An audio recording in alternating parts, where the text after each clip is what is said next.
Hi friends, welcome back to our channel Amala Ramesh. మా ఛానల్ని కనుక మొట్టమొదటిసారిగా చూస్తున్నట్లయితే లైక్ చేయండి, షేర్ చేయండి, సబ్స్క్రైబ్ చేయండి. ఈరోజు వీడియో వచ్చేసండి అన్బాక్సింగ్ చేస్తున్నాను. వినాయక చవితి ఫెస్టివల్ వస్తుంది కదండి, దానికోసమని నేను కొన్ని ప్రోడక్ట్స్ అయితే ఆర్డర్ చేసుకున్నాను. అవి మీతో కూడా షేర్ చేసుకుందామని ఓపెన్ చేస్తున్నానండి. ఇది వచ్చేసి అన్బాక్సింగ్ వీడియో అనుకోండి.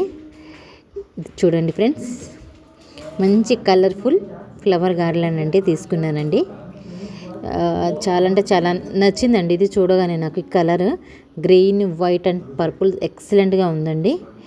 ఇది మీకు ఎవరికైనా నచ్చితే నేను దీని లింక్ అనేది డిస్క్రిప్షన్లో ఇస్తానండి. తప్పకుండా వెళ్ళి చూడండి ఫ్రెండ్స్, షాపింగ్ చేసుకోండి. నాకైతే బాగా నచ్చింది ఫ్రెండ్స్. అంటే క్వాలిటీ పరంగా చూస్తే ఎక్సలెంట్ అంటే ఎక్సలెంట్గా వచ్చిందండి. అండ్ ప్రోడక్ట్ కాస్ట్ కూడా చాలా తక్కువ అండి, చాలా అంటే చాలా తక్కువ. అది కూడా యాడ్ చేస్తాను, ఓకేనా. నాకైతే బాగా నచ్చింది. Thank you so much friends.